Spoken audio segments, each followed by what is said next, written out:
어머니, 당신의 따뜻한 손맛이 그립습니다. 그 마음을 담아 준비했습니다. 10가지가 넘는 다양한 밑반찬, 씹을수록 고소한 맛, 쫄깃하고 담백한 맛, 순심이 흑염소.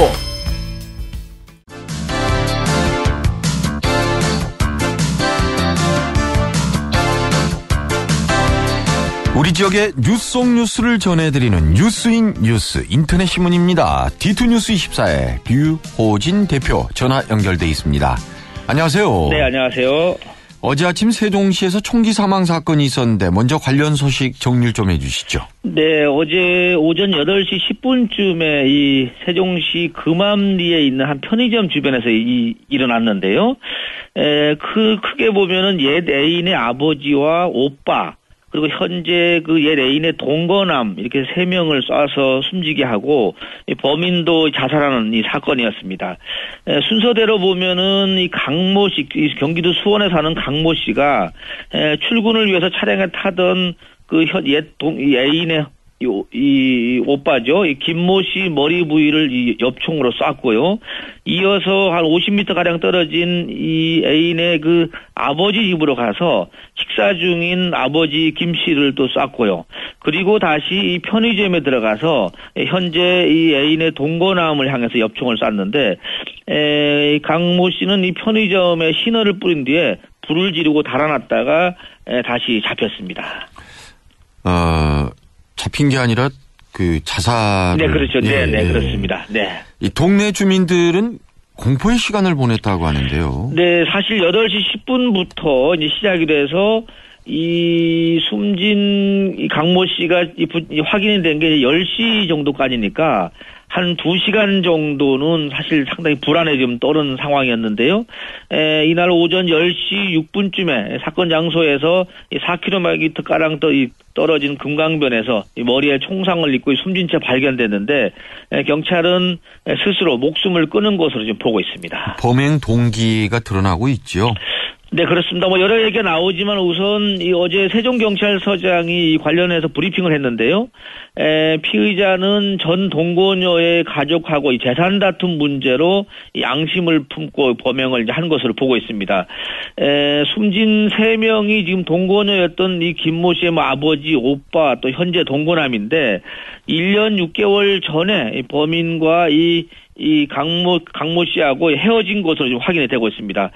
경찰 조사 결과 한때 동거를 했던 강 씨가 그 여동생하고 이 관계를 마무리하는 과정에서 이 편의점에 이 투자 지분 등을 놓고 이 갈등을 빚은 것으로 파악이 되고 있습니다.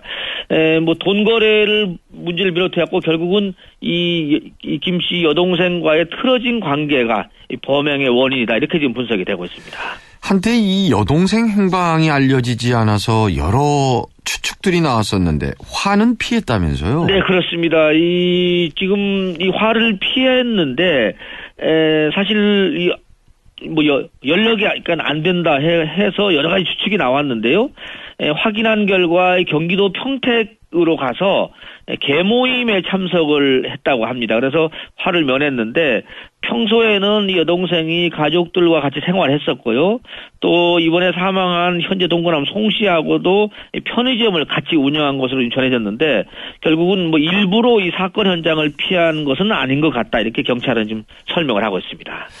그런데 이 범행에 사용된 총이 사냥용이었다면서요? 그렇습니다. 이 범행에 사용한 총이 두 정이었는데요.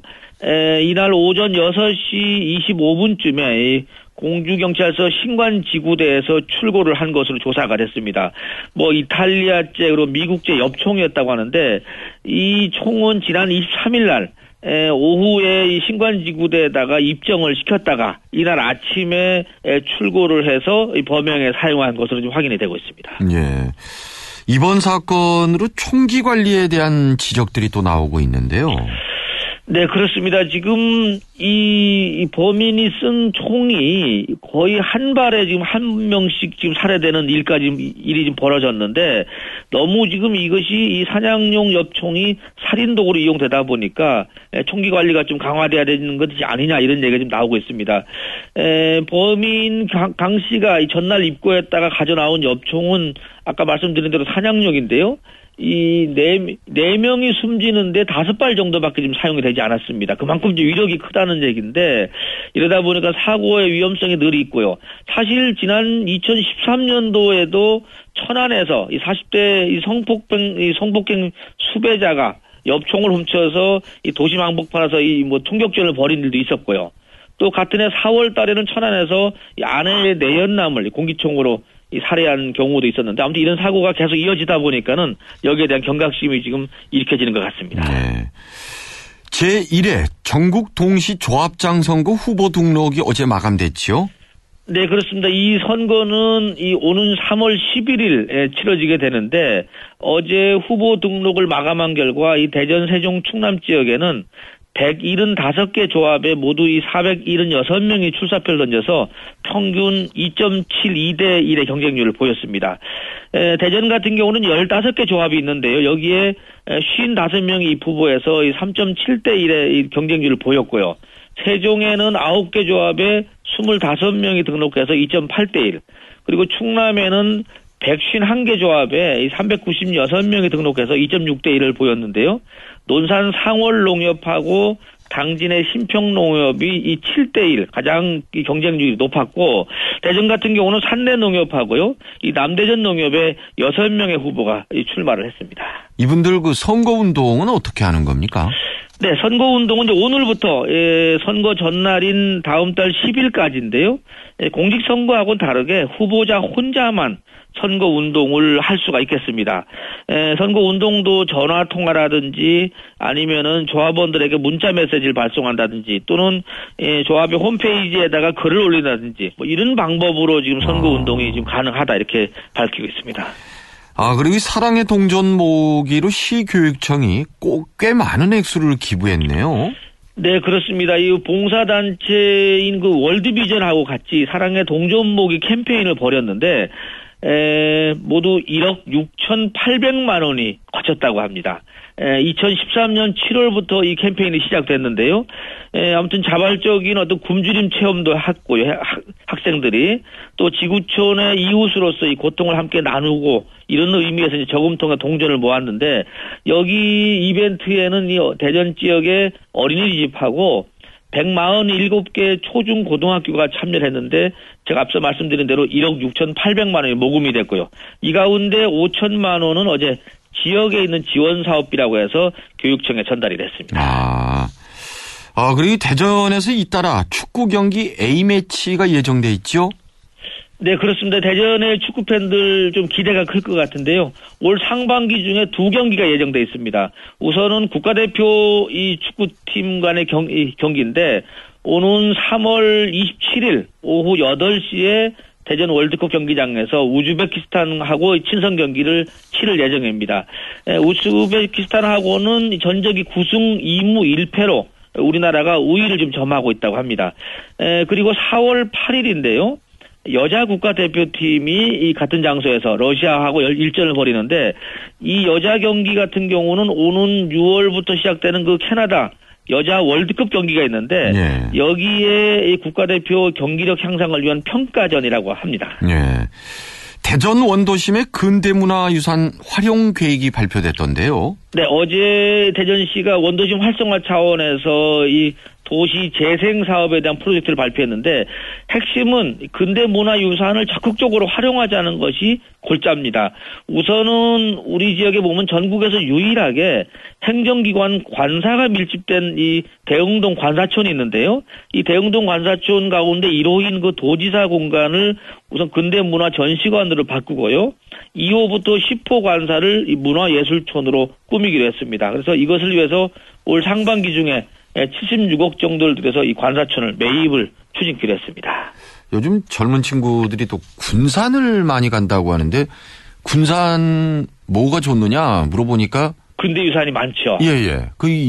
예전에 일제강점기 때 지어진 집이라든지, 근데 이걸 배경으로 사진 찍고 맛있는 거 먹고, 이 자체가 관광상품이 되나 봐요, 이제. 지금 사실 보면은 지금 관사촌도 있지만은요, 이 또 대전역 그 동강장 뒤편에 보면 철도촌 관사촌이 있습니다. 예. 이 철도촌 관사촌도 있는데 이 주변에다가 그래서 대전시는 철도 박물관을 지금 유치를 한다고 하는데 이런 것을 잘 활용하면은 오히려 우리 지역 내에 어떻게 보면 이 근대 문화 유적을 젊은이들이 돌아보면서 어떻게 보면 힐링도 하고 또 역사를 배워가는 이런 기간이 되지 않을까 싶습니다. 그러네요. 네, 오늘 다양한 소식들 잘 들었습니다. 네, 감사합니다. D2뉴스 24의 류호진 대표였습니다. 네, 뉴스 플러스 시간입니다. 충청 향후회가 있는데요. 이 매년 10월 15일을 충청의 날로 제정을 했다고 하네요. 어떻게 지켜질지 좀 봐야 되겠습니다. 이완구 국무총리 비서실장에 최민호 전 행정중심 복합도시 건설청장이 내정됐다는 소식이 다시 또 올라와 있습니다.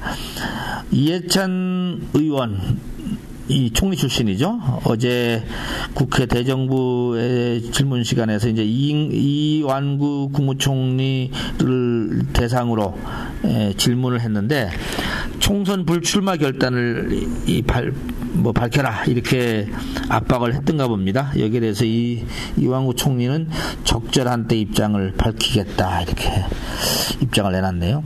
어제 김종필 전 국무총리 부인 안장식이 고향에서 있었습니다. 부여군 선산 가족묘지에 안장을 했다고 합니다. 지역민들 한 500여 명이 지켜봤는데 JP는 휠체어에 탄 채 하염없이 눈물만 흘렸다는 소식이 있네요. 어제 자리에 자민련 출신 인사들이 대거 많이 참여를 했던가 봅니다. 이한동 전 총리도 참석해서 위로를 했다고. 이재선 전 의원 이런 분들이 참석을 했던가 봅니다. 한밭대가 이 정성욱 금성백조 회장에게 명예공학 박사 학위를 수여했다. 네, 정성욱 회장이 받았다는 얘기인데, 이 정성욱 회장님 올해 박사를 한 2개 받으시는 건지, 아니면, 그렇죠. 예, 어제는 이 수여식이 있었다는 것 같습니다. 네. 이런 얘기를 했네요. 기업인이라는 말보다는 건설 기술자라는 말을 듣는 것이 호칭이 더 영광스럽다. 역시, 현장 중심의 기업인이라는 얘기가 듭니다. 대덕 이노폴리스 벤처협회 이종포 회장 취임식이 어제 있었습니다. 김신호 전 대전시 교육감, 그러니까 교육부 차관, 건양대 석좌 교수로 다시 돌아왔네요. 신학기 3월부터 건양대 대전 캠퍼스 의대생들을 대상으로 교양 과목 2시간씩을 강의를 진행할 예정이라고 합니다. 새누리당 이양희 전 의원이 한국사료협회 회장으로 선임이 됐다고 합니다. 지난 24일 날 총회가 있었는데요. 32대 회장으로 선임이 됐다고 합니다. 송촌 조명이라고 있습니다. 윤 대표이사가 윤호섭인데요. 대전시 교육청에다가 통큰 기부를 했다고 합니다. 해광학교에다가 LED 조명 50조를 기증했다고 하는데 비용이 꽤 많이 들어가는가 봅니다. 한 900만 원 상당 된다고 합니다. 대전시티즌 전 사장이죠. 김세환 전 대표가 박사 학위를 충남대에서 받았다는 소식도 올라와 있습니다. 네, 요즘 선고제 개편안, 선관위가 내놓은 재편에 대해서 여러 가지 각 당별로 주판을 튕기게 지금 분주한데, 이 선관위 제안한 이 권역별 비례대표제를 2012년도 총선에다가 적용을 해봤더니만 재미있는 현상이 일어납니다. 새누리당은 13석이 줄고요. 새정치민주연합도 10석이 줍니다. 근데 진보정당이 21석이 늘어나는 현상이 벌어지네요. 그래서 3당 구도 가능성이 있다. 네, 우선은 가정이니까는 선관위가 제안한 권역별 비례대표제를 지난 2012년 총선에 적용을 해봤더니 이런 변화가 있을 것이다, 이런 예측이 나오고 있습니다. 끝으로 노후의 5대 키워드 뭔가 했더니만은 SNS 빅데이터를 분석했는데요. 홀로, 혼자라는 거죠. 그러다가 친구, 일, 여행, 그리고 텃밭이 올라오고 있다고 합니다. 텃밭. 뭔가 나만의 힐링 공간을 갖고 싶다고 하는 것 같습니다. 네, 이상 플러스 뉴스 마치겠습니다.